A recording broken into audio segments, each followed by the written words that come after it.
तो आप सभी साथियों को बहुत बहुत नमस्कार। आज के इस लेट नाइट सेशन में आपका स्वागत है, अभिनंदन है। और आशा करता हूं कि आप सभी शानदार होंगे और जबरदस्त तरीके से अपने कल के प्रमोशन एग्जाम के लिए तैयार होंगे। जूही जी कैसे हैं?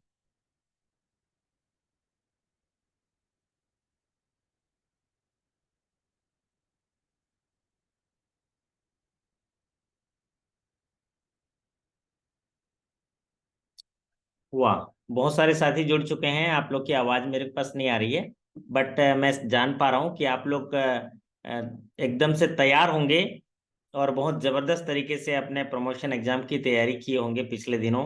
क्योंकि जो भी आप पढ़े हैं पिछले समय में, उन पर आपको भरोसा करना है और अपने मन मस्तिष्क को शानदार तरीके से रख के आपको जो है कल के प्रमोशन एग्जाम में जाना है। वाह, बहुत सारे साथी जुड़े हैं। देखो अभी हमारे सुरेंद्र कुमार जी जुड़े हैं और देखते हैं कौन कौन साथी जुड़े हैं। राजू नयन जी दिख नहीं रहे कहीं पर। अच्छा, रवि जैन जी जुड़े हैं। हाँ, राजू नयन जी आ गए। राजू नयन जी कैसे हैं? मेरी आवाज़ आप तक पहुंच रही है? नमस्कार सर। वाह वाह वाह, ये हुई ना बात। मजा आ गया आपको? वाह। हैं? शानदार सर। शानदार, मजा आ गया ना?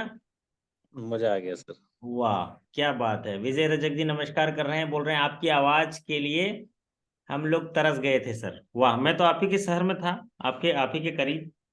तो इसी वजह से आपसे कनेक्ट नहीं हो पा रहा था।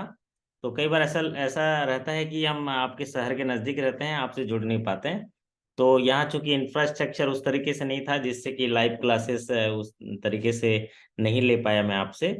लेकिन आज जो है आपके साथ जुड़ा हुआ हूँ सिर्फ सिर्फ हौसला देने के लिए। और आज का ये जो सेशन है हमारे सब स्टाफ टू क्लरिकल साथियों के लिए एक बूस्टर सेशन होगा कि वो जो हैं जितना मेहनत किए हैं, जो भी पढ़े हैं, हालांकि उन लोगों ने काफ़ी अच्छा पढ़ा है, काफ़ी समय से पढ़ा है। और अगर सब स्टाफ टू क्लरिकल में देखेंगे तो बहुत ही बेसिक बेसिक क्वेश्चंस आते हैं और क्लरिकल टू ऑफिसर जैसा सब स्टाफ में भी प्रमोशन एग्जाम में सवाल आते हैं। तो कल कैनरा बैंक के साथियों का प्रमोशन एग्जाम है, साथ ही साथ पंजाब नेशनल बैंक के साथियों का प्रमोशन एग्जाम है। हमारे विकास मिश्रा जी कहते हैं आप तो ईद का चांद हो गए, ऐसा कह रहे हैं, है ना? तो मैं नहीं, मैं सातों दिन दूसरे जो है काम में था। आपके साथियों का हेल्थ डाउन हो गया कह रहे हैं। नहीं नहीं, ये सेटअप की वजह से दिख रहा है। सेटअप की वजह से ऐसा दिख रहा है क्योंकि ना यहाँ पर आपका सारा चीज वीक दिख रहा होगा, नेटवर्क भी वीक होगा। मेरी आवाज तो बैठी हुई है, बट हेल्थ डाउन नहीं हुआ है, हेल्थ बराबर है, शानदार है। और लगातार जो है ज्यादा थोड़ा दिन भर पढ़ाए हुए हैं, शायद इसी वजह से हो सकता है ना? बाकी कल मैं पहुंच जाऊंगा अपनी जगह में। आप लोगों को फिर वैसी तरीके से मिलूंगा जैसे मिलता था। आज यहाँ का काम जो जिस उद्देश्य के लिए आए थे यहाँ पूरा हुआ है। तो कल हम अपनी जगह पहुंच जाएंगे। तो ये जो दिख रहा होगा आपको इस तरह से क्लियरिटी वगैरह, ये नेटवर्क की वजह से होगा। तो चलिए आप सभी साथियों का हौसला अफजाई करते हैं। देखिए जूही जी तैयार हैं, सभी लोग तैयार हैं प्रमोशन एग्जाम के लिए, है ना?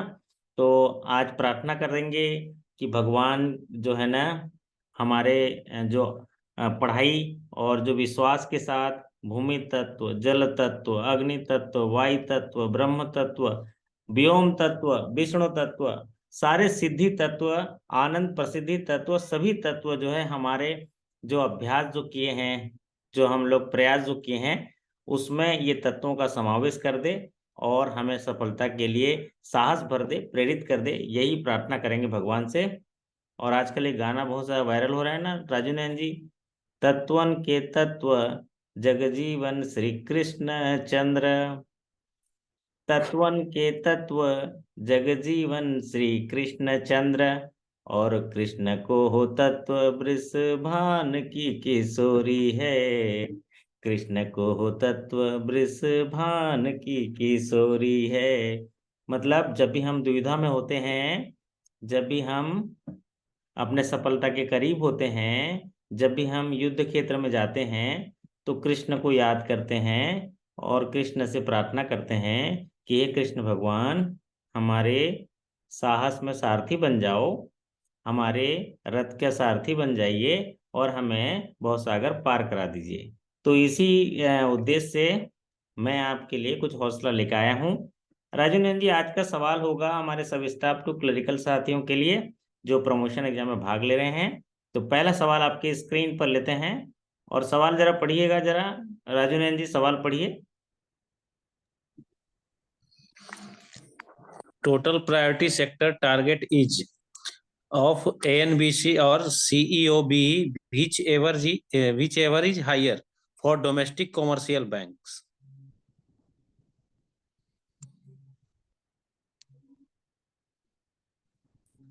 ये कहता है सर कि डोमेस्टिक कॉमर्शियल बैंक के लिए प्रायोरिटी सेक्टर टारगेट कितना है सर। हाँ, बहुत बढ़िया राजू नंदन जी, आपने एकदम अच्छा पढ़ा कि ये हमारे साथियों को जवाब देने देते हैं कि उनकी तैयारी कैसी है, जो कि एकदम इनके लिए इम्पोर्टेंट लगता है। जो सब स्टाफ टू जो क्लरिकल साथी हैं उनके प्रमोशन एग्जाम के दृष्टिकोण से। और यकीन मानिए, आज के जितने सवाल लेके आए हैं उसमें सब में मेरी शुभकामनाएं आपके साथ हैं। और इन शुभकामनाओं के सहारे और भगवान के आशीर्वाद से और आपकी मेहनत से और जो हमने पिछले दिनों पढ़ाई करी है उससे आप जरूर सफलता पाएंगे। तो यहाँ पर देखिए, सवाल पूछा कि what is the total priority sector target, percentage पूछा गया है ANBC और CEOB OBE whichever is higher for domestic commercial bank. जब भी प्रियरिटी सेक्टर टारगेट पूछा जाता है तो ये लाइन को आप याद कर लीजिए। परसेंटेज पूछा जाता है ANBC और CEOBE के ऊपर। तो जब ANBC और CEOBE के ऊपर पूछा जाता है तो ये तो बिल्कुल याद रखिए कि ये हमेशा रहेगा ही रहेगा। अब यहाँ पर जैसे हमारे साथी हैं मन्नू कुमार जी, रविशंकर, सभी साथी इसका सही जवाब दे रहे हैं। बहुत बढ़िया। तो चूंकि डोमेस्टिक कॉमर्शियल बैंक के लिए पूछा है, इसलिए डोमेस्टिक कॉमर्शियल बैंक के लिए इसका जो आंसर होगा वो होगा 40% ऑफ ANBC। तो ये सबसे ज्यादा पॉपुलर सीरीज का सवाल होगा, क्योंकि आप देखे होंगे क्लरिकल टू ऑफिसर में भी ये सवाल सीधे सीधे पूछ लेता है। तो यहाँ पर ये सवाल जो है इसका आंसर देख लेते हैं, और इसका आंसर है 40%। और सभी साथी जो है इसको सही करेंगे और कोई भी गलती नहीं करेंगे। चलिए, बहुत बढ़िया, अगला सवाल आपके स्क्रीन पर लेते हैं। सवाल देखिए, सवाल यहाँ पर स्क्रीन पर आ गया। How many percentage of ANBC or CEOBE which is the agriculture target as per priority sector guideline।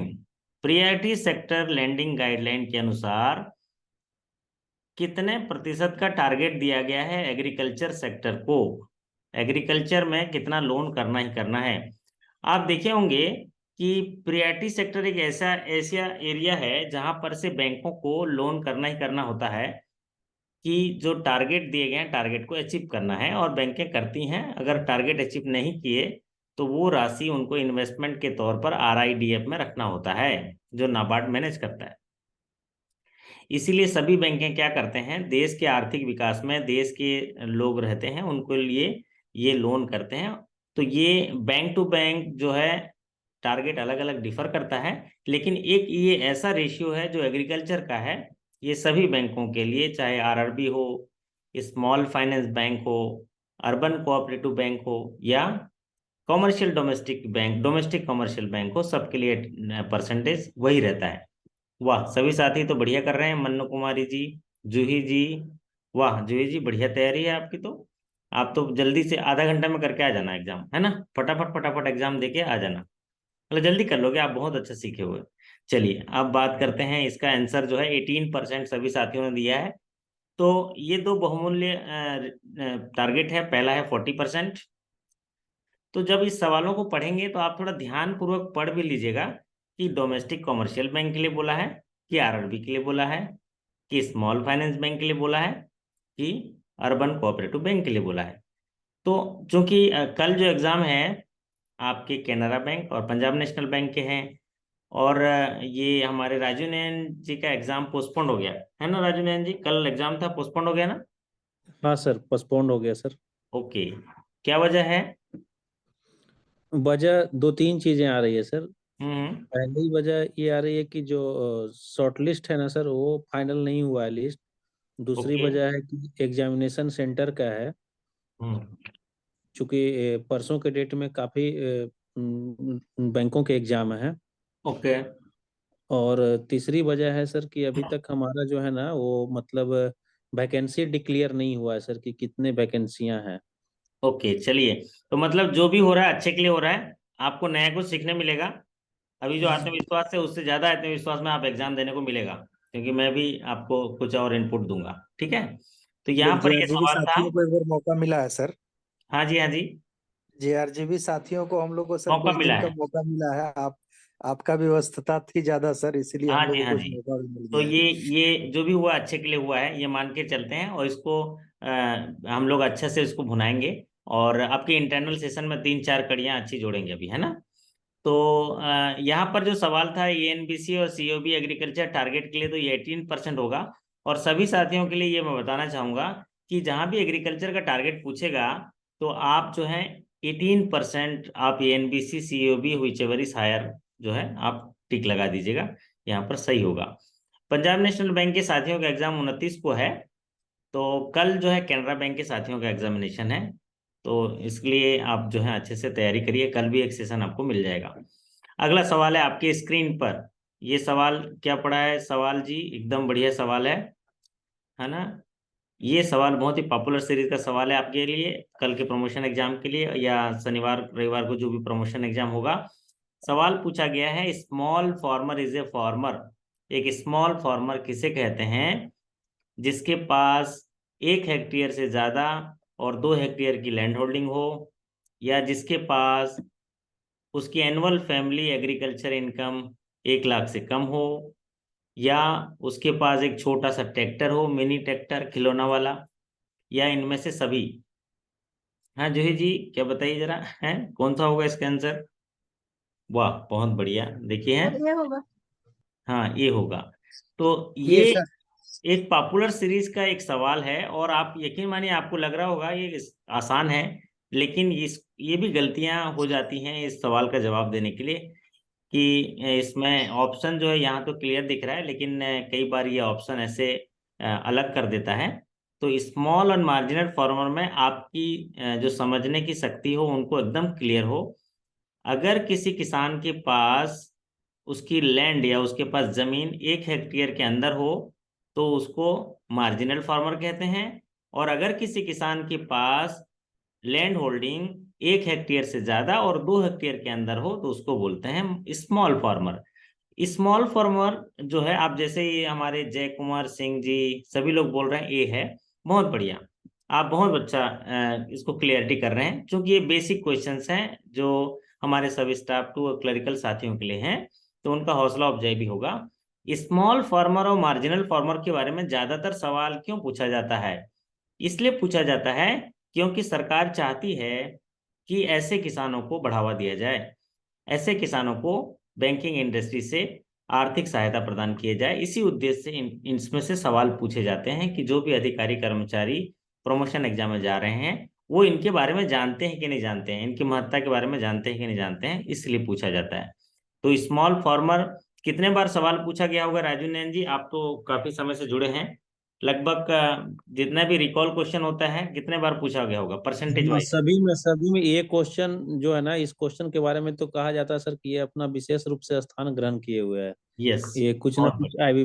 IBPS को दिया है, इसीलिए ये क्वेश्चन आता है।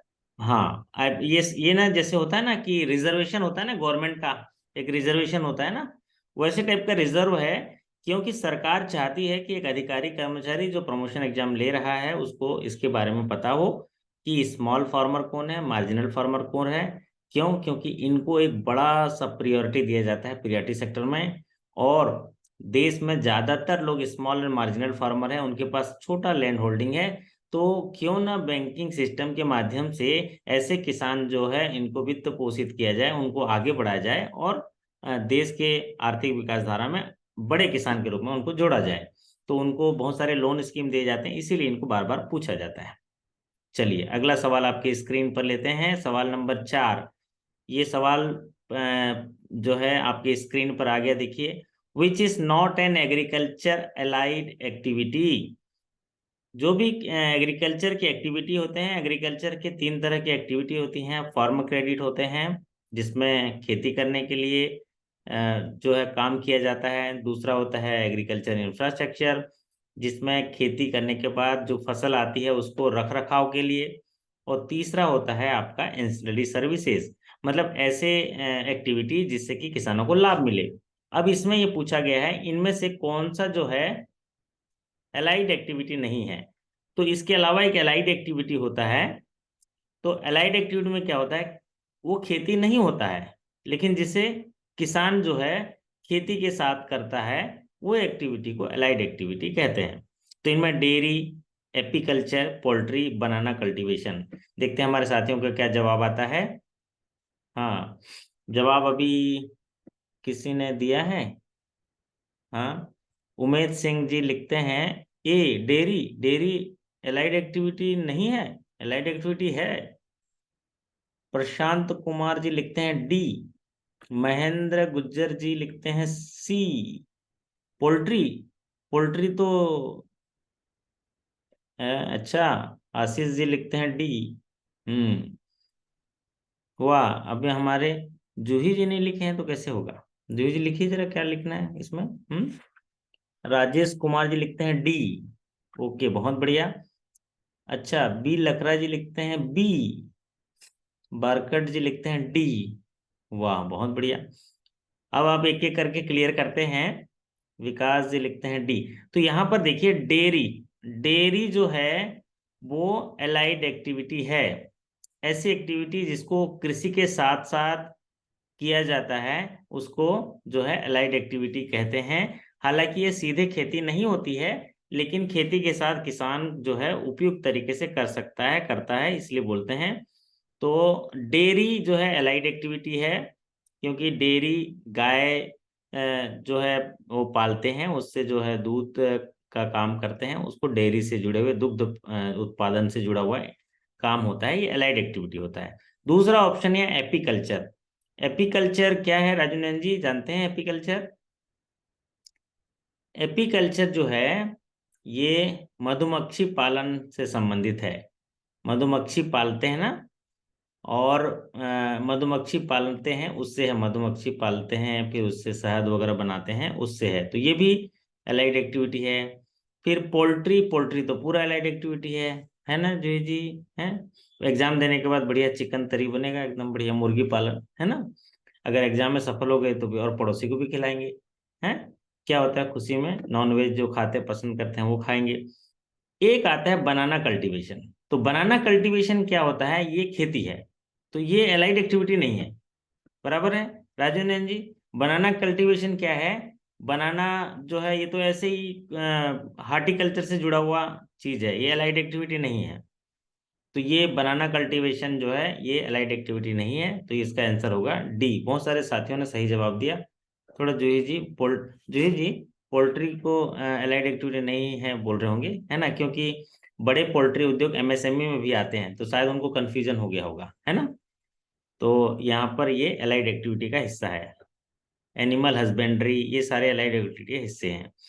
अब बढ़ते हैं अगले सवाल पर। अगला सवाल आपके स्क्रीन पर यहाँ पूछा है full form clerical to officer और सब स्टाफ टू क्लरिकल में फुल फॉर्म बहुत सारे पूछे जाते हैं, और पुराने भी पूछते हैं, नए भी पूछते हैं, आजकल इंफॉर्मेशन टेक्नोलॉजी से जुड़ा हुआ भी पूछते हैं, और बहुत सारे आपके पास सवाल पूछे जा सकते हैं फुल फॉर्म में से। नए नए टर्मिनोलॉजी से भी जुड़े हुए सवाल पूछे जाते हैं।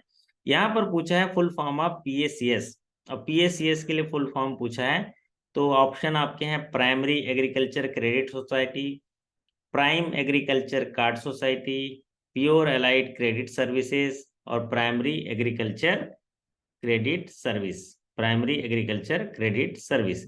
अब जब ऐसे आते हैं तो आप देखिए, चूंकि यहाँ पर आपको दिख गया होगा सवाल से कि हम जो है एग्रीकल्चर सेक्टर में बात कर रहे हैं, तो यहाँ पर इसका आंसर जो हमारे साथी जो हैं उमेश जी दे रहे हैं डी दे रहे हैं, और दे रहे हैं प्राइमरी एग्रीकल्चरल क्रेडिट सर्विस। लेकिन नहीं, यहाँ पर ये सही जवाब नहीं है। यहाँ पर सही जवाब है ए, प्राइमरी एग्रीकल्चर क्रेडिट सोसाइटी। ये ऐसे सोसाइटी हैं जो, प्राइमरी एग्रीकल्चर सोसाइटी क्या करते हैं, अपने मेंबर को लोन प्रोवाइड करते हैं, अपने मेंबर को लोन प्रोवाइड करते हैं। और ये प्राइमरी एग्रीकल्चर सोसाइटी जो है किसानों का एक ग्रुप रहता है, और उनके मेंबर बनाते हैं और उनके फसल्स जो है उनकी मार्केटिंग के लिए भी व्यवस्था करते हैं, उनको उनको वित्त सेवाएं प्रदान करते हैं और उनके लिए मार्केटिंग अरेंजमेंट भी करते हैं। तो ये प्राइमरी एग्रीकल्चर क्रेडिट सोसाइटी होते हैं और छोटे छोटे जगह में ये काफ़ी फेमस हैं गांव के साथ एग्रीकल्चरल क्रेडिट सोसाइटी के रूप में। तो ताकि उनको सरल तरीके से वित्त पोषण मिल जाता है और ये जो है बैंकों से लेते हैं, एक तरह से रिफाइनेंस लेते हैं। चलिए अगला सवाल आपकी स्क्रीन पर है, सवाल पढ़िए जरा राजू नैन जी, सवाल क्या है, प्यार से पढ़िए। Target for a small and marginal farmer for the financial year 2022-23 is, देखिए कहता यहाँ है पर कि 2022 वित्तीय वर्ष 2022-23 के लिए मार्जिनल फार्मर का टारगेट कितना है, स्मॉल और मार्जिनल फार्मर का। ये देखिए स्मॉल एंड मार्जिनल फार्मर का जो लक्ष्य है वो कितना पूछा गया है कि सभी बैंकों को 2022-23 फाइनेंशियल ईयर के लिए स्मॉल एंड मार्जिनल फार्मर का टारगेट कितना पूरा करना होगा। जवाब आने लग गया है, कोई सी लिख रहे हैं, जूही जी डी लिख रहे हैं, उमेश जी सी लिख रहे हैं, है ना। तो यहाँ पर आपको ध्यान से पढ़ना होगा सवाल को। भारत सरकार ने 2020 में, सितंबर 2020 में प्रियरिटी सेक्टर के रिवाइज गाइडलाइन दिए, उसके बाद से 3 बार चेंज भी हो चुका है, मॉडिफाई भी हो चुका है। तो इसमें भारत सरकार ने 2020 में प्रियरिटी सेक्टर के टारगेट जो हैं उसको रिवाइज किया था और इसको 2024 तक अलग अलग श्रेणी में अचीव करना था, अलग अलग तरीके से स्टेप वाइज में। तो यहाँ पर टारगेट चूंकि 22-23 का पूछा है, जब 20 में ये रिवाइज हो रहा था उस समय 8% टारगेट था कि जो भी प्रियरिटी सेक्टर के टारगेट होंगे उसके अंदर के जो सब टारगेट होंगे उनमें 8% स्मॉल एंड मार्जिनल फार्मर को अचीव करना होगा उनके ANBC और CEOBE के ऊपर। लेकिन बढ़ोतरी करना था, 2021 में वो 8% होगा, 22 में वो 9% होगा, 23 में वो 9.5% होगा और 24 में 10% होगा। क्रमबद्ध तरीके से ऑप्शन भी है, तो इसीलिए यहाँ पर आंसर होगा 9.50। सवाल पूछा है 22-23 का, इसलिए 9.50 होगा। अगर सवाल पूछता साधारण कि as per revise guideline of priority sector what is the target for small and marginal farmer under classification of priority sector, तो वहां पर 10% होता। लेकिन चूंकि यहाँ स्पेसिफिक सवाल पूछा गया है 2022-23 के लिए कितना टारगेट है, तो आपका आंसर होगा 9.50। चलिए अगला बढ़ते हैं, अगला सवाल आपकी स्क्रीन पर है, सवाल देखिए। How many percentage of ANBC और CEOBE is the target for weaker section for the financial year 2022-23 for domestic commercial bank? हाँ जी, पंजाब नेशनल बैंक के लिए या कैनरा बैंक के लिए जो है वीकर सेक्शन का टारगेट कितना होगा फाइनेंशियल ईयर 22-23 के लिए। तो यहाँ पर हमारे साथियों के जवाब आ रहे हैं। कुमार लवन्या जी 11.50 लिखते हैं, बहुत बढ़िया। विकास जी 11.50। हाँ, अब आप लोग समझ गए हैं कि सवाल कैसे कह रहा है, उसके हिसाब से आप लोग निकाल लिए, बहुत बढ़िया। तो यहाँ पर आप लोगों ने सही जवाब दिया है, यहाँ पर है 11.50 होगा। 11.50 इसलिए होगा क्योंकि इसमें पर्टिकुलर फाइनेंशियल ईयर के लिए सवाल पूछा कि ANBC का कितना परसेंट जो है वीकर सेक्शन को होगा। तो आप देखिए बैंकों में हमको कहा जाता है, खास करके ग्रामीण बैंक में क्या कहा जाता है कि जो वीकर सेक्शन लोग हैं उनको थोड़ा आप वित्त पोषण ज्यादा करिए। जो भी लोन करते हैं कम से कम 60% जो है आप ऐसे नॉन टारगेटेड ग्रुप बोरोवर को टारगेट करिए। ऐसे लोग जो जिनको लोग जो हैं उतने टारगेट नहीं करते हैं, आप उनको टारगेट करिए और 60% लगभग जो है आप नॉन टारगेटेड ग्रुप को दीजिए। तो इसमें एक वीकर सेक्शन एक ऐसा ग्रुप होता है जहां पर फाइनेंस के लिए टारगेट रखे गए हैं। वीकर सेक्शन में तो डोमेस्टिक कॉमर्शियल बैंक के लिए ये 12% है रिवाइज गाइडलाइन में, लेकिन वो 12% है 2024 के लिए। तो यहाँ पर चूंकि 22-23 के लिए पूछा है, जब भी फाइनेंशियल ईयर 22-23 के लिए पूछा जाए तो फिर 31 मार्च 2023 की स्थिति में इसको 11.5 पाना था, इसलिए ये 11.5 होगा। क्योंकि जब 2020 में ये टारगेट रिवाइज हुए थे तो उस समय 10 थे, 21 में 10 करना था, 22 में 11 करना था, 23 में 11.5 करना है और 24 में 12 करना है। फिर 24 में चुनाव होगा, फिर सरकार बनेगी, फिर इसमें रिवीजन होगा। है ना, बात समझ में आई तो बोलिए अहो, है ना, अहो। ठीक है, तो ये देश के आर्थिक विकास धारा में ये कड़ी दर कड़ी प्रोग्रेस होता है। चलिए अगला है आपके स्क्रीन पर ये सवाल।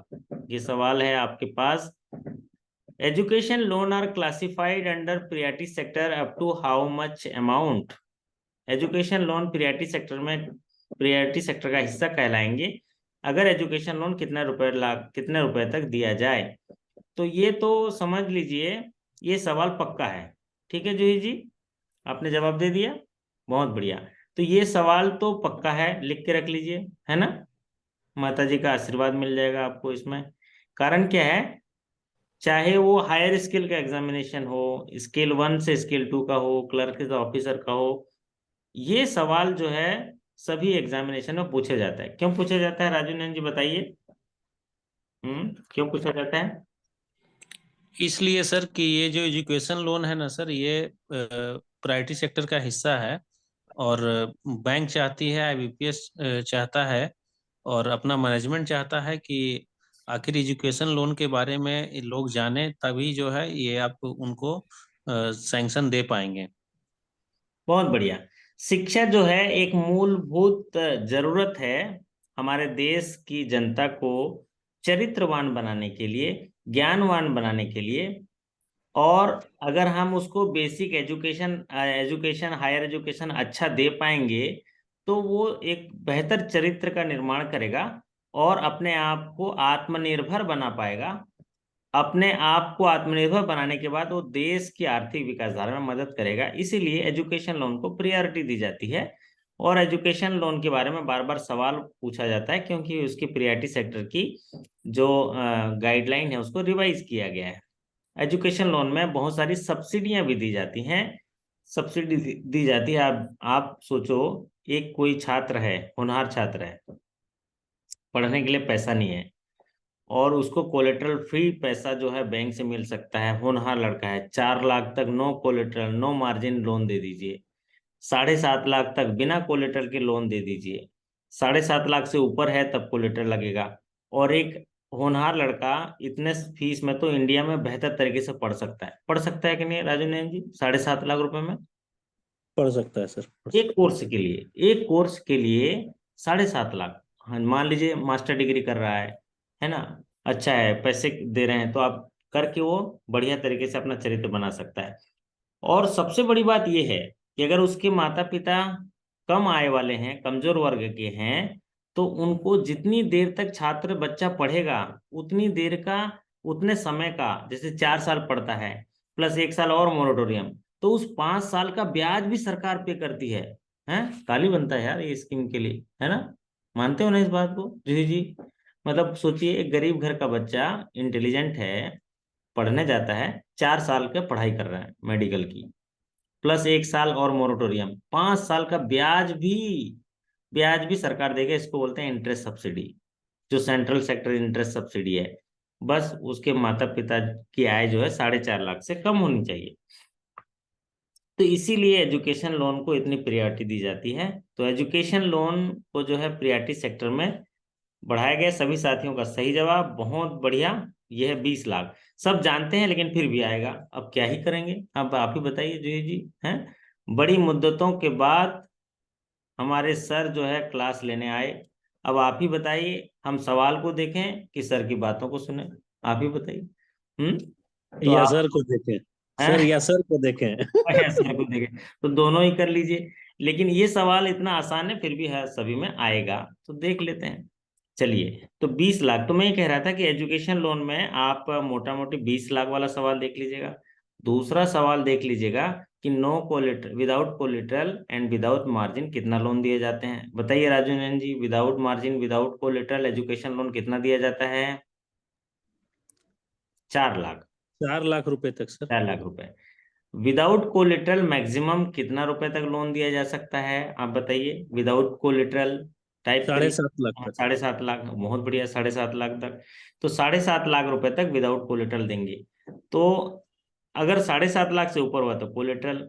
अब अगर 4 लाख से ऊपर मार्जिन लेंगे, इंडिया में पड़ रहा है तो 5%, इंडिया के बाहर पड़ रहा है तो 15%। 15%। अब एजुकेशन लोन का जो रिपेमेंट पीरियड होता है वो 15 साल का होता है। एजुकेशन लोन में इंटरेस्ट सब्सिडी का प्रावधान है। अगर इंडिया में पढ़ रहे हैं तो सेंट्रल सेक्टर सब्सिडी स्कीम है, जिसमें इंटायर मोरेटोरियम पीरियड का जो इंटरेस्ट है माफ हो जाता है, सब्सिडाइज हो जाता है, गवर्नमेंट देती है। उसके लिए मंथली इनकम पेरेंट की 4.5 लाख है। एक हायर एजुकेशन के लिए माइनॉरिटी कम्युनिटी के लिए पढ़ो परदेश स्कीम है, जिसमें विदेश पढ़ने जाता है माइनॉरिटी कम्युनिटी का बच्चा, तो उसको जो है हायर एजुकेशन के लिए जो भी लोन दिया है उसका मोरेटोरियम पीरियड में जो इंटरेस्ट है उसको इंटायर मोरेटोरियम पीरियड का इंटरेस्ट माफ कर दिया जाता है, सब्सिडी दी जाती है। और इसके लिए इनकम है 6 लाख रुपए। और एक होता है डॉक्टर अंबेडकर सब्सिडी स्कीम, जिसके लिए अदर बैकवर्ड क्लासेस और इकोनॉमिक बैकवर्ड क्लासेस के छात्रों को हायर एजुकेशन मास्टर डिग्री के लिए विदेश जाते हैं, तो उसमें इंटायर मोरेटोरियम पीरियड का इंटरेस्ट सब्सिडी दी जाती है। और ये जो है उनके लिए आय होती है 8 लाख रुपए। तो ये इतनी सारी चीजें आपके लिए इंपॉर्टेंट हैं। चलिए अब बात करते हैं, अगला सवाल है आपकी स्क्रीन पर। बहुत ही आसान सवाल है, सवाल आपके सामने है, जो जी स्क्रीन पर देखिए कि निम्नलिखित में से ये कौन प्रियॉरिटी सेक्टर का लोन नहीं है। हाँ बताइए सभी साथी, ध्यानपूर्वक बल्लेबाजी करिए जरा, गेंद आपके सामने है। ये बाउंड्री लाइन के बाहर जाना चाहिए, ये शानदार एकदम मिड ऑन पे भी खेल दीजिए इसको, क्योंकि ये आप लोग क्रिकेट बहुत देखते हो। मैं भी अभी खाना खाने गया था तो क्रिकेट ही चल रहा था, तो ये थोड़ा बोली भाषा में भी ऐसी आ गया। तो निम्नलिखित में से प्रियॉरिटी सेक्टर कौन नहीं है, ये कहा गया है। तो ऐसी ये सवाल चुने गए हैं, ये क्लरिकल टू सॉरी सब स्टाफ टू क्लरिकल के लिए। तो यहाँ पर देखिए, है ना, एकदम से जाने पहचाने किसान क्रेडिट कार्ड है। तो किसान क्रेडिट कार्ड तो प्रियॉरिटी सेक्टर का हिस्सा है, तो इसको स्लिप स्लिप तरफ भेज दीजिए, स्वीप कर दीजिए, है ना। तो ये अंदर अपनी टीम में शामिल हो जाएगा, है ना। ट्रैक्टर ट्रैक्टर लोन तो पूरा प्रियॉरिटी सेक्टर का है, तो इसको एकदम मिड ऑन पे रख दीजिए। है, ये जो फील्डिंग करने दीजिए इसको, खेती बाड़ी करेगा ये, है ना। और एक है डेयरी लोन, डेयरी लोन को तो एकदम बिल्कुल मिड ऑफ में रख दीजिए, मिड ऑफ में, क्योंकि खेती किसानी होने के बाद डेयरी डेयरी में भी काम करेंगे, है डेयरी लोन जो डेयरी कर रहे हैं उनको भी, तो इसको मिड ऑफ में रख दीजिए। और एक है स्टेट परचेस लोन, वाह, जमीन जायदाद खरीदने के लिए लोन, इसको बाउंड्री के बाहर कर दीजिए, ये नहीं है ना, ये नहीं है, बिल्कुल बाउंड्री से बाहर चलो जाओ भाई, आप आउट हो गए आप, है ना। तो ये आउट हो गया, देखिए स्टेट परचेस लोन, ये अपने टीम से बाहर कर दीजिए। दूसरा आदमी घुस जाता है खेलने के लिए, बताओ, है। स्टेट परचेस लोन एग्रीकल्चर होता तो अलग बात है, तो प्रियॉरिटी सेक्टर का हिस्सा नहीं है। अब बढ़ते हैं अगले सवाल पर। ये सवाल है इंपॉर्टेंट आपके लिए, है ना, ऐसे सवाल पूछेगा आपको। Street lighting system and remote village electrification is a priority sector lending. जब आपने देखा होगा, प्रधानमंत्री मोदी जी जब प्रधानमंत्री पद लिए थे, मोदी साहब जो हैं, तो उन्होंने बोला था भारत का जो रिमोट से रिमोट विलेज है वो जगमगाएगा, बिजली पहुंचाएंगे। और कई बार संसद में इसका जिक्र भी हुआ। फिर उन्होंने कहा कि नॉन कन्वेंशनल एनर्जी के तहत हम लोग इसको लाइटिंग करेंगे। तो इसके तहत स्ट्रीट लाइटिंग सिस्टम और रिमोट विलेज इलेक्ट्रिफिकेशन का कॉन्सेप्ट आया, और इसको प्रियॉरिटी सेक्टर में एक जगह दी गई। और प्रियॉरिटी सेक्टर में इसमें आपको स्पेसिफाइड टारगेट भी दिए गए कि कितने रुपए तक के लोन होंगे, तो ये प्रियॉरिटी सेक्टर में आएंगे। तो प्रियॉरिटी सेक्टर लैंडिंग के लिए बोला गया है कि अगर स्ट्रीट लाइट सिस्टम है, रिमोट विलेज इलेक्ट्रिफिकेशन है, तो वो कौन सा प्रियॉरिटी सेक्टर का आइटम होगा। क्योंकि प्रियॉरिटी सेक्टर में क्या होता है, देखो सभी ने, लकड़ा जी ने, सभी ने ये कर दिया। बहुत बढ़िया। प्रियॉरिटी सेक्टर के आइटम आपको याद होने चाहिए। प्रियॉरिटी सेक्टर जैसा कि आप लोग जानते होंगे, ए से शुरू होता है, एग्रीकल्चर, एमएसएमई, एक्सपोर्ट क्रेडिट, फिर आता है आपका education loan, housing loan, social infrastructure, फिर रिन्यूएबल एनर्जी, फिर other priority sector, weaker section. ये प्रियॉरिटी सेक्टर के आइटम है।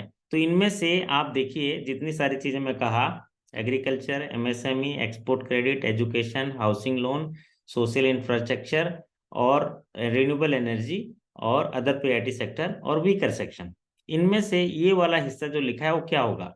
ये होगा रिन्यूएबल एनर्जी। तो इसीलिए आप सभी ने आपने किए हैं, बता सकते हैं आप थोड़ा।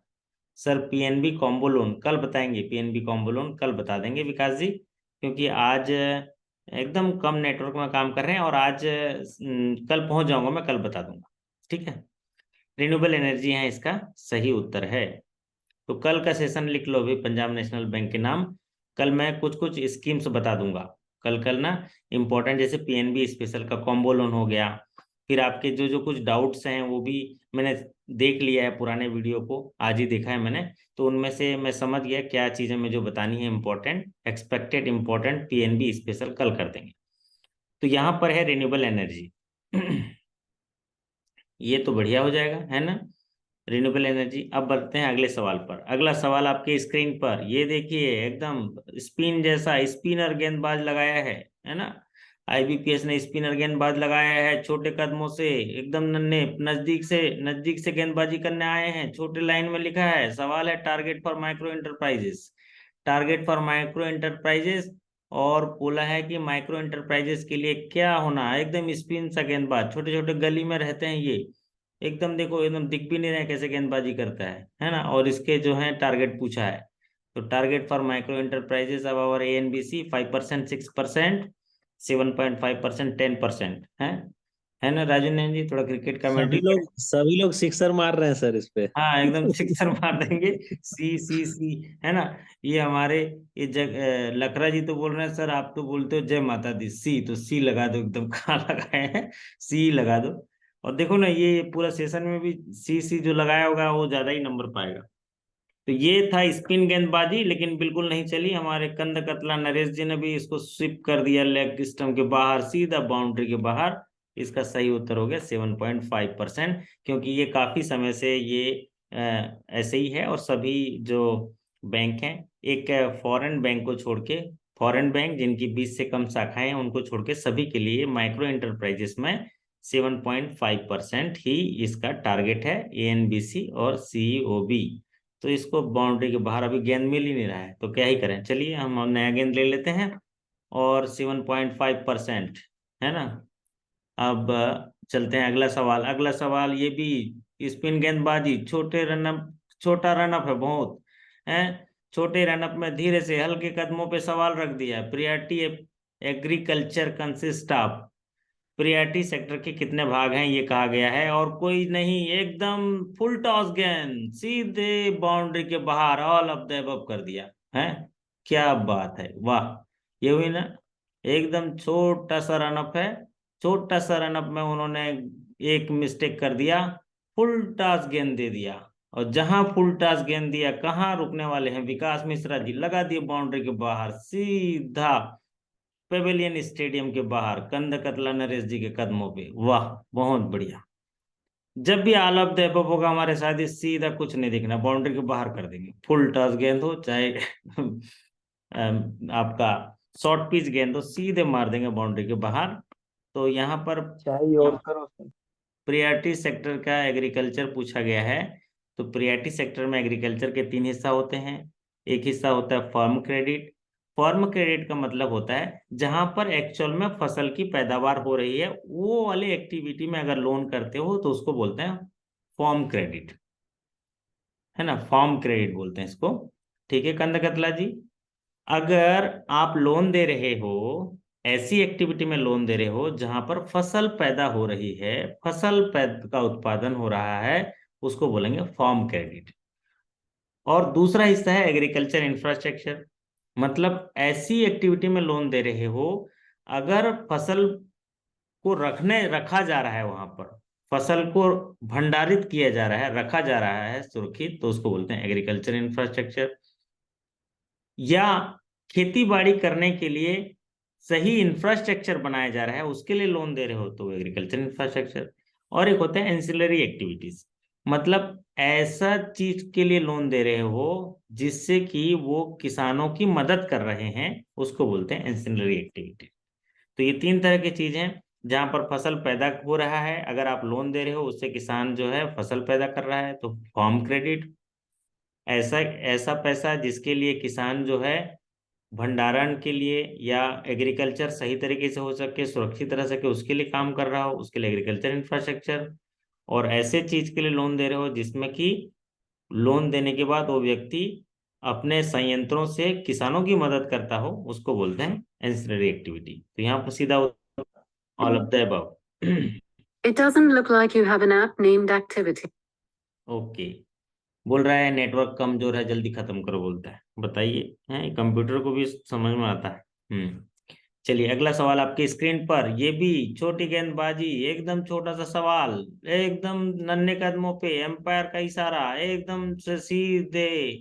एंड इसको मिड ऑन की तरफ खेलना चाह रहे थे हमारे सारे साथी, लेकिन इन्होंने सवाल को पढ़ा और इसका सम्मान किया, और इसको कोई रन नहीं, कोई खतरा नहीं। Full form of JLG, full form of JLG, JLG का फुल फॉर्म पूछा गया है। आप देखे होंगे, चाहे क्लरिकल टू ऑफिसर हो, ऑफिसर टू मैनेजर हो, जेएलजी जो है बहुत महत्वपूर्ण रोल अदा करता है। जेएलजी का फुल फॉर्म पूछा है आपके में, तो joint liability group, Jandhan living group, Jan Suraksha livelihood group, none of the above. तो हमारे सभी साथी जो हैं इस सवाल का सम्मान कर दिए और इसका सही उत्तर कर दिए। वाह, बहुत बढ़िया। Joint liability group, joint liability group क्या होता है? गांव में कुछ लोगों को मिलाकर, 4 से 10 लोगों को मिलाकर, जो थोड़े जानकार हैं उनको इकट्ठा करके एक ग्रुप बनाया जाता है, और इस ग्रुप को लोन लेने के लिए बनाया जाता है, ताकि ये लोन लेकर जो है अपने आसपास हो रहे एग्रीकल्चर एक्टिविटी में उनको मार्केटिंग करने में मदद करेंगे, उनको वित्त पोषित करेंगे। इसके लिए कॉन्सेप्ट है जॉइंट लायबिलिटी ग्रुप का। तो इसमें एक क्वेश्चन पॉपुलर सीरीज का पूछता है कि इसमें कितने सदस्य होंगे।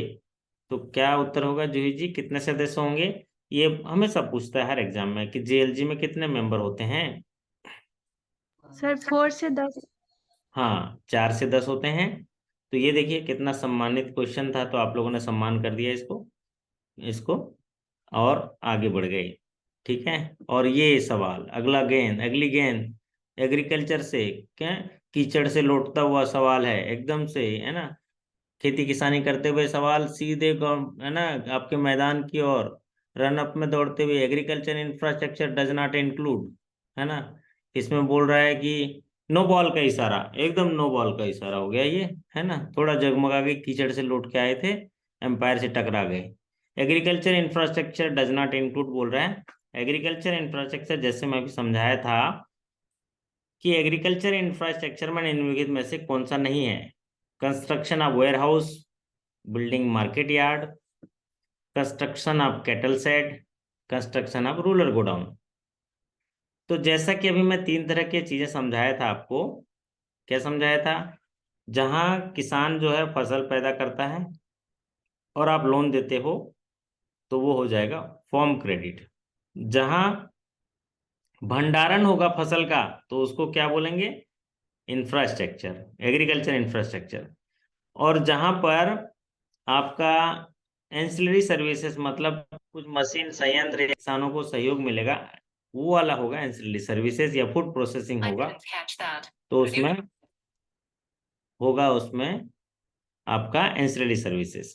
अब यहाँ पर देखिए, पहला पढ़ते हैं construction of warehouse. Construction of warehouse मतलब वेयर हाउस में सामान रख सकते हैं, बहुत बढ़िया, ये तो एग्रीकल्चर इंफ्रास्ट्रक्चर होगा। दूसरा building market yard, market yard इसलिए बनाते हैं क्योंकि जो फसल आती है पैदावार उसको सुरक्षित रख सकें, ये भी एग्रीकल्चर इंफ्रास्ट्रक्चर होगा। अब आते हैं construction of rural godown, rural godown में भी आपका फसल रहता है, ये भी रहेगा। अब एक है कंस्ट्रक्शन ऑफ कैटल शेड, ये नहीं होगा क्योंकि यहाँ पर कैटल रहेंगे तो वो फसल है नहीं, तो इसलिए ये एग्रीकल्चर इंफ्रास्ट्रक्चर का हिस्सा नहीं होगा कंस्ट्रक्शन ऑफ कैटल शेड। तो ये उसका जो है, इसको नो बॉल का इशारा, फ्री हिट मिलेगा, नो बॉल टकरा गया एकदम, तो ये फ्री हिट मिलेगा।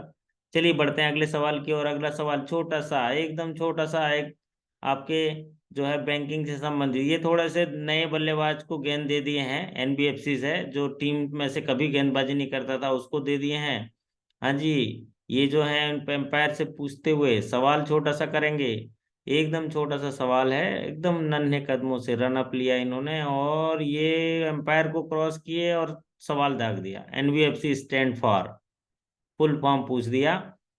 तो फुल फॉर्म से जुड़े हुए सारे सवाल आते हैं और एकदम से नया गेंदबाज देखते ही हमारे धुरंधर बल्लेबाज इसको सीधा बाउंड्री लाइन से बाहर, सीधा बाउंड्री लाइन के बाहर कर दिए। क्योंकि जब नया गेंदबाज आता है तो उसको जो है एक भय रहता है और हमारे पुराने बल्लेबाज जो हैं सीधा बाउंड्री लाइन के बाहर। इसका सही उत्तर हो गया non banking financial company. Non banking financial company, non banking finance company भी होता है, नॉन बैंकिंग फाइनेंशियल कंपनी। तो यहाँ पर एनबीएफसी का जो है ये फुल फॉर्म है। तो यहाँ पर राजू नयन जी हैं एम्पायर के तौर पे हैं, ये थर्ड मैन मतलब ये एक्स्ट्रा प्लेयर के तौर पे भी हैं क्योंकि ये काफ़ी एक्सपीरियंस हैं। लेकिन फिर भी ये मैच देख रहे हैं क्योंकि उनको अच्छा लग रहा है कि हमारे जो नए जो कम जो एज के साथी हैं वो खेल रहे हैं, तो इनको अच्छा लग रहा है, हौसला अफजाई कर रहे हैं ये हैं। वो चाह रहे हैं कि काश मुझे मौका मिलता तो मैं छक्का मारता, लेकिन कोई बात नहीं, वो धैर्य रखे हैं, उनकी बारी आएगी, है ना। तो अभी वो स्टेडियम से ही देख रहे हैं, हमारे साथियों का हौसला अफजाई कर रहे हैं। बढ़ते हैं अगले गेंदबाज, देखो ये अगले गेंदबाज फिर पढ़ा लिखा गेंदबाज आ गया, एकदम पढ़ा लिखा एकदम गेंदबाज, लंबी रन अप लेके एकदम एम्पायर को क्रॉस करते हुए सवाल सीधे गेंदबाजी करते हुए। देखिए सवाल इन्होंने ये एकदम बिल्कुल पूरा पूरा जो है शॉर्ट पिच गेंद था, इसको खेलना चाहते थे मिड ऑन की ओर, लेकिन पूरी तरह से चूके गेंद और बल्ले का जो है संपर्क नहीं हो पाया और गेंद जो है सीधे विकेट कीपर के दस्तानों पे कंदकतला नरेश जी के पास। ये हुई ना बात। तो education loan application are accepted by the bank through, education loan application are accepted by the bank through, wicket keeper के हाथ में चला गया पूरा। Physical application Vidya Lakshmi portal, KYC Udyami Mitra portal. हाँ जी, कंदकतला नरेश जी बताइए। हैं सीधा, आप अभी तो बल्ला से टच होता तो कैच कर लेते आप लोग, है ना। तो ये एजुकेशन लोन के लिए पूछा गया है क्योंकि सरकार ने एजुकेशन लोन को उनकी प्रोसेसिंग को मॉनिटरिंग करने के लिए और उसको बढ़ावा देने के लिए, उस पर समीक्षा करने के लिए विद्या लक्ष्मी पोर्टल बनाया ताकि वो एक मॉनिटरिंग हो, टर्न अराउंड टाइम में इनका प्रोसेसिंग हो। तो यहाँ पर इसका सही उत्तर है विद्या लक्ष्मी पोर्टल। गेंद पढ़ा लिखा गेंदबाज आ गया था, थोड़ा स्पीड से गेंदबाजी किया, मिड ऑन तरफ खेलना चाहते लेकिन संपर्क नहीं हो पाया, सीधा चला गया विकेट कीपर के हाथ में, विद्या लक्ष्मी पोर्टल। अब बात करते हैं अगले गेंदबाज। अगले गेंदबाज right arm over the wicket, है ना, सीधी गेंदबाजी करेंगे, एकदम हल्के कदमों से गेंदबाजी कर रहे हैं और नन्हे कदमों के साथ ये स्पिन सा गेंद उन्होंने डाला है। फुल फॉर्म ऑफ सिट भी पूछा है और हमारे साथी जो हैं शानदार तरीके से गेंद के आधार पर उसको सम्मान दिया, कोई खतरा नहीं, कोई रन नहीं। इस तरह से स्कोर मैदान पे टिके हुए हमारे साथी। और सिट भी जिसको जो है इंडस्ट्री डेवलपमेंट के तौर पे देखा जाता है और एंटरप्रेन्योरशिप में ये काफ़ी मदद करते हैं।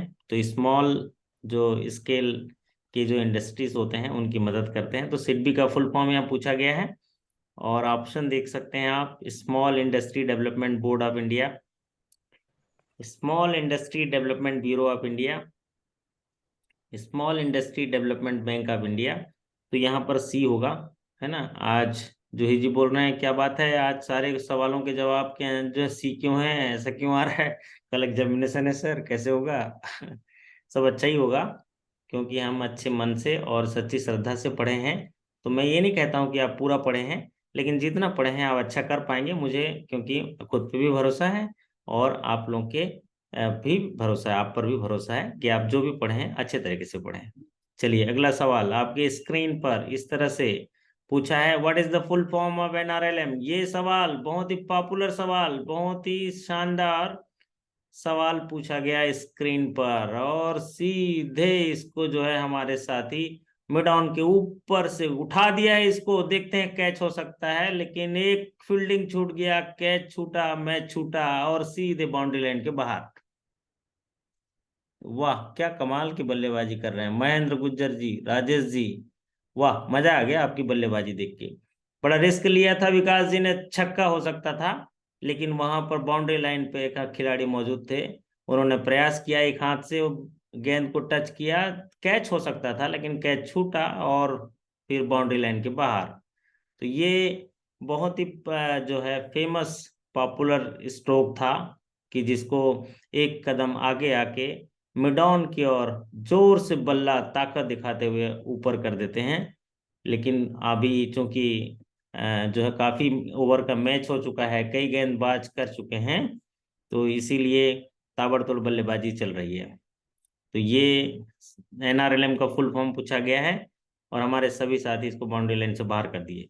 नेशनल रूरल लाइवलीहुड मिशन, ये बहुत पॉपुलर सीरीज का स्कीम है भारत सरकार की, और अभी हाल ही में बहुत सारे परिवर्तन हुए हैं। और नेशनल रूरल लाइवलीहुड मिशन में क्या परिवर्तन हुए हैं बताएंगे जरा। अभी देखिए, बिना यहाँ पर भी स्टेडियम में रोशनी चली गई, जहाँ पर कमेंट्री बॉक्स होता था वहां से रोशनी गायब हो गई। हाँ जी, मेरी आवाज पहुंच रही है राजू नैन जी? हाँ सर, आवाज आ रही है आपकी। हाँ, एनआरएलएम में क्या चेंज हुआ है अभी? सबसे जो इम्पोर्टेंट इसमें चेंज हुआ है सर, वो ये हुआ है हम्म। इसके फाइनेंस को लेकर के, कि इसमें जो पहले 1 लाख था सर फर्स्ट डोज में, उसको 1.5 लाख कर दिया गया है। सेकेंड डोज जो पहले 2 लाख हुआ करता था, उसको 3 लाख कर दिया गया है। और थर्ड डोज में सर 6 लाख कर दिया गया है। 1.5 लाख, 3 लाख और 6 लाख। बहुत बढ़िया। एक चेंजेस ये भी हुआ है कि एनआरएलएम को एनआरएलएम नहीं बोला जाता है, डे एनआरएलएम बोला जाता है। जी बिल्कुल सर। दीनदयाल अंत्योदय योजना, नेशनल रूरल लाइवलीहुड मिशन, तो ये भी चेंज हुआ है।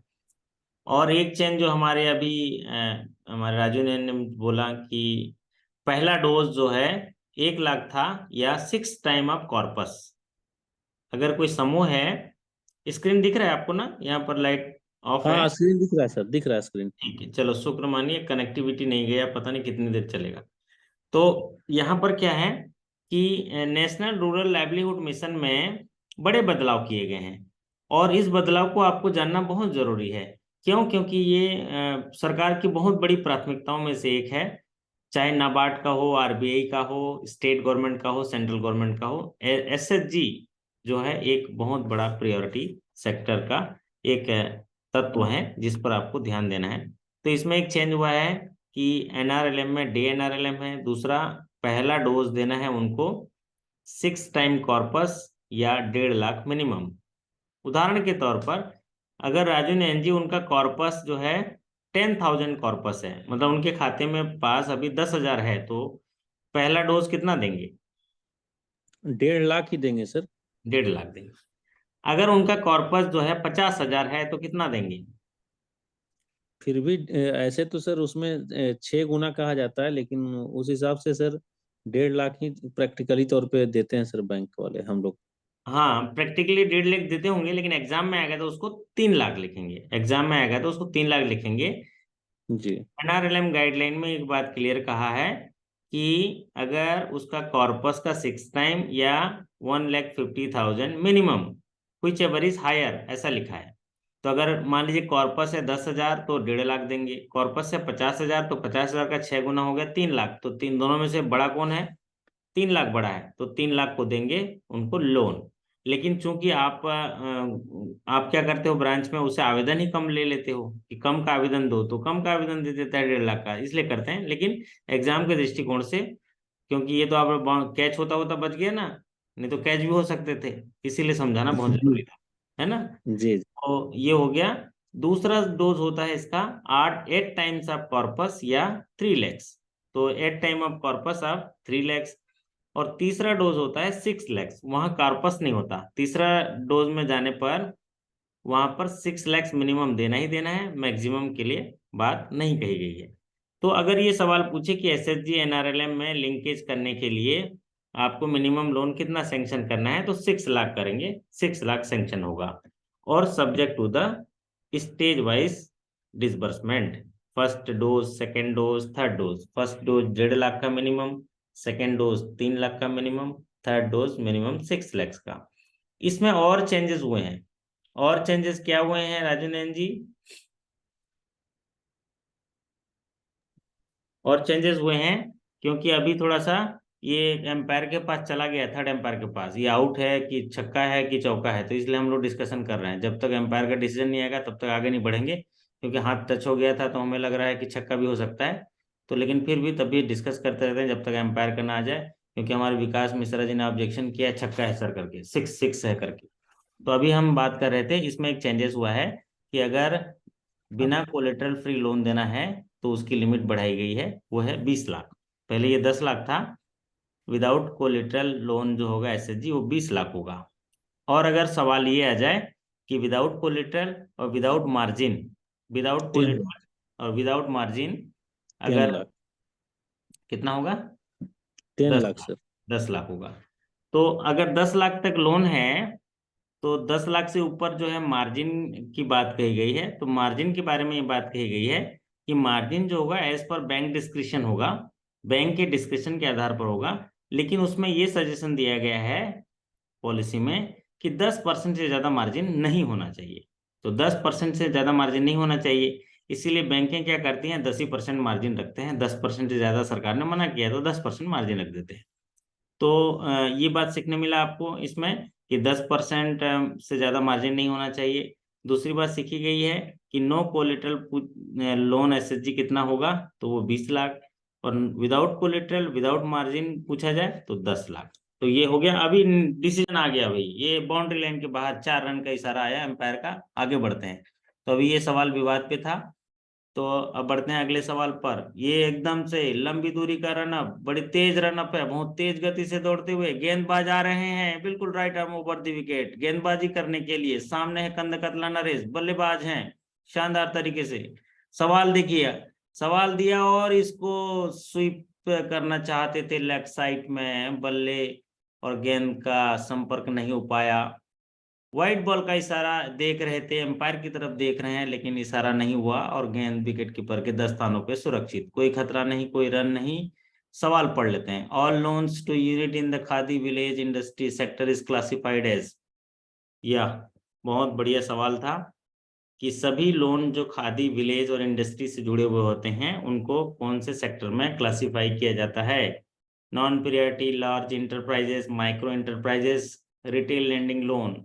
एम्पायर भी सकते में है कि ये क्या हो रहा है, सब सी आ रहा है, सब सी सही हो रहा है। एम्पायर दोनों आपस में चर्चा करते हुए, क्या हो गया आज, सेटिंग तो नहीं हो गई है, क्या हो गया गेंद गेंदबाजी क्या हो गया, सब सेटिंग तो नहीं कर दी है, सबका आंसर सी हो रहा है, क्या करे क्या करे, चर्चा कर रहे हैं। लेकिन अभी देखते हैं सही है। आप बोल रहे हैं आगे माइक्रो इंटरप्राइजेस, माइक्रो इंटरप्राइजेस में दिखाए जाएंगे खादी विलेज इंडस्ट्री। क्यों बताइए राजू नयन जी, ये क्या हो रहा सर है? इसमें सबसे सबसे बड़ी बात है सर कि जो माइक्रो इंटरप्राइजेज की जो सीमा है सर, इन्वेस्टमेंट 1 करोड़ तक और टर्नओवर 5 करोड़ तक। तो बहुत चूंकि बढ़िया। जो पीएमईजीपी की जो मैक्सिमम सीमा है वो 1 करोड़ है, सॉरी हम्म 50 लाख है। तो हम्म चूंकि 1 करोड़ के नीचे आता है और सेकेंड लोन जो है पीएमईजीपी का वो 1 करोड़ है, हम्म तो इस वजह से सर ये माइक्रो इंटरप्राइजेज इसका हो। बहुत बढ़िया बहुत बढ़िया। तो माइक्रो इंटरप्राइजेस का सही उत्तर है। चलिए, ये बढ़िया एकदम से है ना। इसको लेग साइड में स्वीप करना चाह रहे थे हमारे कंदकतला नरेश जी, लेकिन ये सीधे जो है विकेट कीपर के हाथ में चली गई। चलिए अब लेकिन बढ़ते मानना हैं। पड़ेगा सर, तैयारी इन लोगों की बहुत अव्वल दर्जे की है। हाँ बहुत अच्छा है ना, बहुत अच्छा है इसमें तैयारी। तो इन लोग अच्छा तैयारी कर रहे हैं। अगला सवाल आपके स्क्रीन पर एकदम जबरदस्त तरीके से सवाल पूछा गया। ये भी एक एकदम से स्पिन गेंदबाज आ गए हैं नए, और ये शहरी शहरी इलाके से आए हैं, शहरी इलाके से, अर्बन इलाके से आ गए हैं ये। इनको मैदान का पूरी तरह से पता नहीं है, गिरते गिरते बचे, लेकिन फिर भी एम्पायर को क्रॉस करते हुए हल्के कदमों से गेंदबाजी किए। और गेंदबाजी करके ये हमारे बल्लेबाज जो हैं बहुत जबरदस्त हैं, इनको हवा में उछाल दिया है पूरी तरह से। देखते हैं बाउंड्री लाइन से बाहर होगा कि नहीं होगा। और ये बाउंड्री लाइन से बाहर, 6 रन का इशारा, शानदार, वाह, तालियों से अभिनंदन। सीधे बल्लेबाज जो है हमारे सीधे इसको पेविलियन की ओर इशारा दिखा दिया, और पेविलियन की ओर रास्ता दिखा के ये देखिए इसका उत्तर जो है बी कर दिया एकदम। वाह बहुत बढ़िया, क्या शानदार खेल का नजारा यहाँ हमारे साथी दिखा रहे हैं। मजा आ गया आज। हम लोग पेविलियन यहाँ पर हम लोग देख रहे हैं, मैं हूँ सूर्या पेवेलियन स्टैंड से और हमारे कमेंट्री बॉक्स से मैं सीधे आपको ये मैच का प्रसारण दिखा रहा हूं। और हमने हमारे सामने जो है बल्लेबाज, धुरंधर बल्लेबाज, कैनरा बैंक के, पंजाब नेशनल बैंक के धुरंधर बल्लेबाजी, एक बेहतरीन टीम, सजी हुई टीम, और शानदार तरीके से इनका अभ्यास बता रहा है। और ये सवाल जो था, गेंदबाज थोड़े से जो है इसको ऑफ साइड में करना चाहते थे, लेकिन सीधे बल्ले के सीधे सीधे गेंद आई थी और इसको, और क्या था, बल्लेबाज सीधे हवा में बाहर बाउंड्री लाइन से 6 रनों के लिए। सही उत्तर है नेशनल अर्बन लाइवलीहुड मिशन। तो ये 2 पॉपुलर सीरीज की स्कीम है जिनके बारे में आपको जानना चाहिए, और ये सवाल आएंगे तो इनका सही उत्तर करना चाहिए। बढ़ते हैं हल्के कदमों से अगले गेंदबाजी। नए गेंदबाज आए हैं, जो एकदम नए गेंदबाज, छोटे गेंदबाज हैं, और ये गेंदबाज जो हैं बहुत ही जबरदस्त तरीके से गेंदबाजी कर रहे हैं, और सीधा सीधा स्टंप पे गेंद, स्टंप पे गेंद सीधा। इससे पहले कि बल्लेबाज को समझ पाते, क्लीन बोल्ड हो गए, क्लीन बोल्ड हो गए। इस तरह से विकेट गिर गया। वाह, काफी लंबे समय तक ये जोड़ी सलामत रही, लेकिन ये विकेट गिरा, सवाल का सामना नहीं कर पाई। ये देखिए सवाल बोला गया है, no loan related service charge for priority sector loan. ये सवाल को समझ नहीं पाया, क्योंकि सवाल भी आड़ा तिरछा है। मैं भी नहीं समझ पाया गेंदबाज को, मैं भी नहीं समझ पाया सवाल पढ़ के। सवाल ये लिखा है कि कोई भी सर्विस चार्ज, पेनल्टी, मार्जिन कोई भी तरह का नहीं लेना है कितने रुपए के प्रायोरिटी सेक्टर लोन पे, ये सवाल है। लेकिन सवाल गेंदबाज नए तरीके से हैं, उन्होंने लिखा भी कुछ अलग तरीके से और गेंदबाजी भी अलग तरीके से करे। बल्लेबाज इसके पहले की समझ पाते, स्टंप के परखच्चे उड़ गए और क्लीन बोल्ड हो गए। शानदार, 21 रन बना के आउट हो रहे हैं हमारे बल्लेबाज। 21 रन का स्कोर है। और यहाँ पर पूछा है, क्या पूछा है राजू नंदन जी, बताइए। प्रायोरिटी सेक्टर प्रायोरिटी जो लोन होता है सर, उसमें कितने अमाउंट तक के लोन में कोई सर्विस चार्ज नहीं लेना है बोरोवर कोई से? भी सर्विस चार्ज हो गया, मार्जिन नहीं लेना है, प्रोसेसिंग चार्ज नहीं लेना है, पेनल इंटरेस्ट नहीं लेना है। ये पॉपुलर सीरीज का सवाल है, और अभी ये पिछले हफ्ते भी प्रमोशन एग्जाम में आया था, और कल भी, परसों भी आएगा। तो ये है इसका आंसर 25,000। 25,000। तो ये शानदार खेल चल रहा है। कंदकतला नरेश स्टेडियम से बिल्कुल अभी स्टेडियम के अंदर चले गए, बल्लेबाजी कर रहे थे, आउट हो गए। अब थोड़ा उनका पसीना वसीना पोंछ रहे हैं, बैठ गए हैं, लेकिन काफी उन्होंने बहुत अच्छा योगदान किया अपनी टीम के लिए। अगले अगले बल्लेबाज अगले बल्लेबाज थोड़ा वार्म अप करते हुए। गेंदबाज नए हैं, बल्लेबाज भी नए हैं, देखते हैं क्या कारनामा करते हैं ये गेंदबाजी, हल्के कदमों से गेंदबाजी, और बिल्कुल समझना चाहते हैं बल्लेबाज, उसको सम्मान दिया, स्टंप पे टिके रहे और सीधा खेल दिया गेंदबाज की ओर। कोई खतरा नहीं, कोई रन नहीं। चलिए सवाल पढ़ते हैं। Long term loans are loan above how many years of the repayment. बल्लेबाज ने दिखा दिया कि वो काफी समय से वो बल्लेबाजी करते हैं, और गेंदबाज भी सुलझे हुए। तो सवाल पूछा गया, long term loans are loans above how many years of repayment. कितने साल के लोन को लॉन्ग टर्म लोन कहा जाता है। और हमारे साथी विकास जी एकदम बिल्कुल जबरदस्त सम्मान दिया इसको, है ना। लेकिन इसका सही उत्तर है, ऐसे लोन जो 5 साल से ऊपर के रिपेमेंट को उनको लॉन्ग टर्म लोन कहते हैं। 3 साल तक अगर रिकवरी आ जाती है तो उनको क्या बोलते हैं, शॉर्ट टर्म बोलते हैं। 3 साल से 5 साल तक अगर रिकवरी आ जाती है तो उनको बोलते हैं मिड टर्म, बोलते हैं मिड टर्म लोन। और 5 साल से ऊपर अगर रिपेमेंट आता है तो उसको लॉन्ग टर्म लोन कहते हैं। तो यहाँ पर थोड़े से चूके, और हमारे साथी जो हैं इसमें समझ नहीं पाए, क्योंकि बल्लेबाज नए हैं तो वो टिकना चाहते हैं मैदान पे, इसलिए इस सवाल का जवाब जो है वो सम्मान दिया। अब बढ़ते हैं इसमें अगले। इसमें इसमें लोग फंसे सर, एवब जो वर्ड जुड़ा हुआ था ना सर, उसी में थोड़ा सा मिस्टेक हुआ लोगों से। हाँ, अभी एवब जो था उसी वजह से। अभी हाल ही में विकेट गिरा ना, नए बल्लेबाज को थोड़ा समय लगता है समझने में, है ना। चलिए बढ़ते हैं अगले सवाल पर। अगला सवाल आपके स्क्रीन पर है, ये भी गेंदबाजी, बेहतरीन तरीके से गेंदबाजी, right arm over the wicket, सीधे विकेट टू विकेट गेंदबाजी कर रहे हैं। और इससे पहले कि गेंदबाज को समझ पाते, ऑफ स्टंप उड़ गया इनका, फिर दूसरा विकेट गिरा। Priority sector lending target are as per the direction of. बहुत ही अनुशासनात्मक सवाल था और इस सवाल को गेंदबाज समझ नहीं पाए। गेंदबाज जो है कुछ सोच पाते, बल्लेबाज कुछ सोच पाते इससे पहले कि गेंदबाज अपना काम कर गए। प्रियरिटी सेक्टर लैंडिंग की टारगेट कौन डिसाइड करता है, ऐसा लिखा है नाबार्ड, आरबीआई, सिडबी, इंडिविजुअल। और ये इसमें क्लीन बोर्ड हो गए, इसमें तो छक्का मार सकते थे, लेकिन इसका सही उत्तर है आरबीआई। चलिए अब बढ़ते हैं अगले सवाल पर। अगला सवाल आपकी स्क्रीन पर है। बहुत लंबी रन अप के साथ ये ओवर समाप्त हुआ था, नए गेंदबाज आए हैं, गेंदबाजी में काफी प्रभाव आ गया है, 2 विकेट गिर चुके हैं। Loan to which of the following is not classified as a weaker section as per the priority sector guideline. बहुत ही तेज गेंद था और बहुत ही लंबी रनअप के साथ गेंद जो है सीधे विकेट कीपर के दस्तानों पे। सवाल था कि लोन निम्नलिखित में से कौन सा वीकर सेक्शन का हिस्सा नहीं है, self help group, women loan up to 1 lakh rupees, PMEGP beneficiary, marginal farmer. तो यहाँ पर पूछा गया निम्नलिखित में से कौन वीकर सेक्शन का हिस्सा नहीं है। ये एम्पायर दुविधा में है कि क्या हो रहा है, ये कौन सा सब सीसी लिख रहे हैं, आज क्या हो गया सभी दर्शकों को, दर्शक भी इसमें भाग ले रहे हैं, है ना आज के। तो ये है self help group weaker section का हिस्सा होता है। महिलाओं को अगर 1 लाख रुपए तक लोन देते हैं तो वीकर सेक्शन का है, और मार्जिनल फार्मर को लोन देते हैं, स्मॉल एंड मार्जिनल फार्मर को, तो भी वीकर सेक्शन का है। तो यहाँ पर पीएमईजीपी बेनिफिशरीज हैं तो वीकर सेक्शन का हिस्सा नहीं होते पीएमईजीपी बेनिफिशरी, तो यहाँ पर सही उत्तर होगा पीएमईजीपी बेनिफिशरी। अब बढ़ते हैं, अंतिम ओवर का गेंदबाजी चल रहा है। अंतिम गेंद आपके स्टेडियम पेविलियन एंड से गेंदबाजी करने के लिए नन्हे कदमों के साथ एक छोटा सा गेंद फेंका, इसको हवा में खेलना चाहते थे बल्लेबाज 6 रनों के लिए, लेकिन पूरी तरह से चूके 1 ही रन मिलेगा, 1 ही रन मिलेगा क्योंकि वहां खिलाड़ी बाउंड्री लाइन पर हैं। दौड़ते हुए हमारे साथी खिलाड़ी जो है शिवशांत कुमार सिंह जी हमारे खिलाड़ी हैं, इनको गेंद को जो है इन्होंने सीधे सीधे जो है रोक लिया और बेहतरीन तरीके से पूरे अपनी टीम के लिए रन बचा लिए। वाह बहुत बढ़िया सुशांत जी हैं।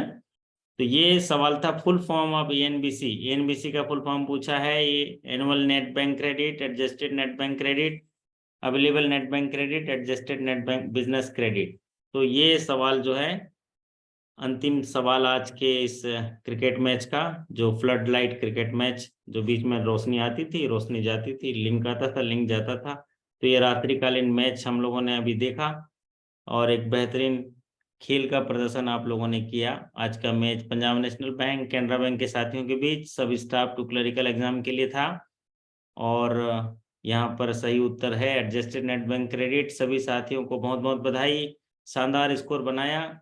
और ये हमारे साथी देखो शिवशांत जी पूर्णिया पहुंच गए, कौन से जगह सिवान पहुंच गए, उनका जगह का मालूम नहीं। स्टेडियम कौन से स्टेडियम से देख रहे हैं शिवशांत जी, स्टेडियम का नाम क्या है बताइए, हैं पेविलियन एंड से देख रहे हैं। आपकी आवाज नहीं आ रही है, माइक ऑन कर लीजिए। अच्छा की आवाज नहीं आ रही है। वानखेड़े स्टेडियम है सर, वानखेड़े स्टेडियम।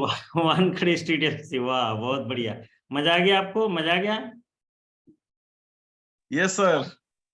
वाह क्या बात है। ये हमारे शिवशांत जी हैं, सीधे सीधे लाइव मैच देख रहे थे वानखेड़े स्टेडियम से, और उनको स्पेशल जो है शयन यान कक्ष मिला है पेविलियन एंड से, उनको जो है स्पेशल, क्योंकि वो थोड़ा चुने हुए सांसद महोदय हैं, एक दल का उन्होंने नेतृत्व किया अभी और निर्दलीय विधायक के तौर पर वो विजयी हुए हैं और उनका अभी उन्होंने ट्रेनिंग भी लिया।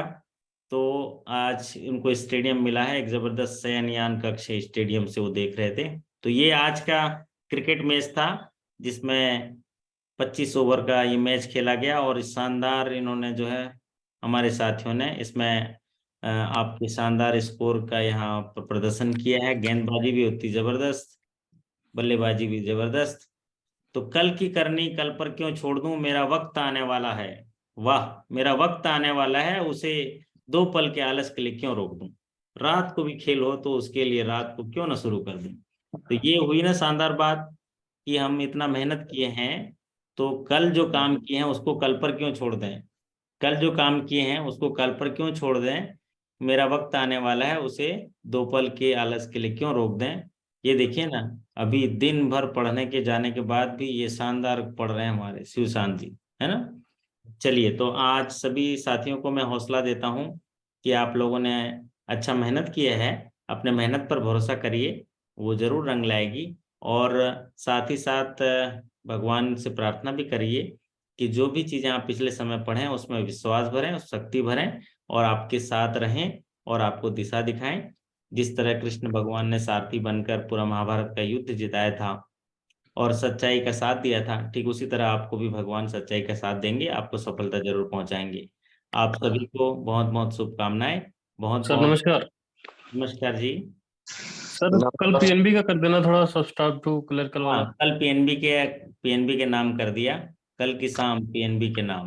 हाँ अजीत प्लीज सर किसान करवा जी देना थोड़ा। हैं सर आप सर आप आपका क्या इंतजाम। Thank you sir. सर बोले क्या सर कि रिटेल लोन का भी ऐसे ही एमसीक्यू करवा देते हैं ना सर, तो जहाँ पे कुछ डॉट वगैरह था वो क्लियर हो जाता। हाँ, पंजाब नेशनल बैंक का कल करेंगे, रिटेल लोन्स का भी कर देंगे।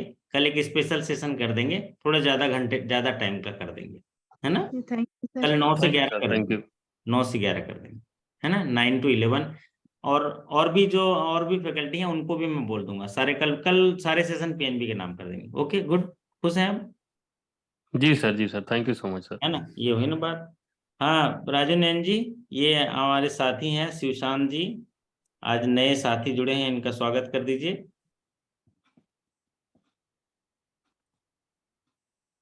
शिवनाथ जी, आपका आज आज के शिवशांत जी हैं। हाय। शिवशांत जी है ना सर? जी जी। हाँ शिवशांत कुमार सिंह जी, हाँ हाँ आपका बहुत बहुत आज के इस सेशन में स्वागत, अभिनंदन कि आप हमारे इस सेशन में जुड़े और अपना बहुमूल्य समय आपने दिया और कुछ नई नई जानकारी आपने हासिल किया। और जैसा कि सर बता रहे थे कि आज तक आपने प्रशिक्षण भी प्राप्त किया, उसके बाद जो है आप लौटने के बाद आराम करने के बजाय जो है आज का सेशन अटेंड कर रहे हैं। ये इसके लिए जो है ये दर्शाता है कि आप में जो है सीखने की लालसा है, विलासा है। तो मैं चाहूँगा कि जिस उद्देश्य के लिए आप हमारे क्लास में जुड़े हैं वह उद्देश्य आपका पूरा हो और भगवान आपके सभी सपनों को पूरा करें और सभी उद्देश्यों को पूरा करें। इन्हीं शुभेच्छाओं के साथ एक बार फिर से आपका अभिनंदन, आभार। बहुत बहुत धन्यवाद। वाह, बहुत बढ़िया, है ना। तो ये आज इनका जो वर्चुअल सेशन में आज पहला दिन है। वैसे वो आए थे, सीधे ऑफलाइन में आए थे, तो ऑफलाइन का वो किसी कैसा लगा वो बताएंगे। सुशांत जी, आपको कैसा लगा सेशन, ऑफलाइन हमसे मुलाकात किए, कैसा लगा। ऑफलाइन सर क्लास बहुत अच्छा हुआ। ऑफलाइन में थोड़ा सा ज्यादा समझ में भी आता है, जो नहीं आता है अच्छे से क्लियर हो जाता है। इसीलिए ऑफलाइन क्लास बहुत अच्छा लगा आपका, बहुत अच्छा। आज का मैच कैसा लगा, मैच आज का। आज का मैच क्या? अच्छा मैच तो कल कल हम पीएनबी का मैच खेलेंगे। कल जो है पीएनबी का कल फ्लड लाइट मैच है। पीएनबी डिपॉजिट, पीएनबी रिटेल और पीएनबी इम्पोर्टेंट, 3 टीमें खेलेंगी कल। 3 घंटे का सेशन होगा पीएनबी के लिए। फिर बाद में हमारे और साथियों को भी हम ऐड करेंगे इसमें, जैसे कि जेआरजीबी हो गया, दक्षिण बिहार ग्रामीण बैंक हो गया। सभी साथियों के लिए हम लोग सेशन करेंगे। तो आप सभी के अच्छे जीवन की मंगल कामना, आपके अच्छे कार्य निष्पादन, बेहतर स्वास्थ्य, बेहतर सफलता की कामना करते हुए मैं आपसे विदा लेता हूं, क्योंकि देखो जूही जी मच्छरदानी के अंदर चली गई हैं। अब वो रात्रि विश्राम करेंगे सुरक्षित तरीके से।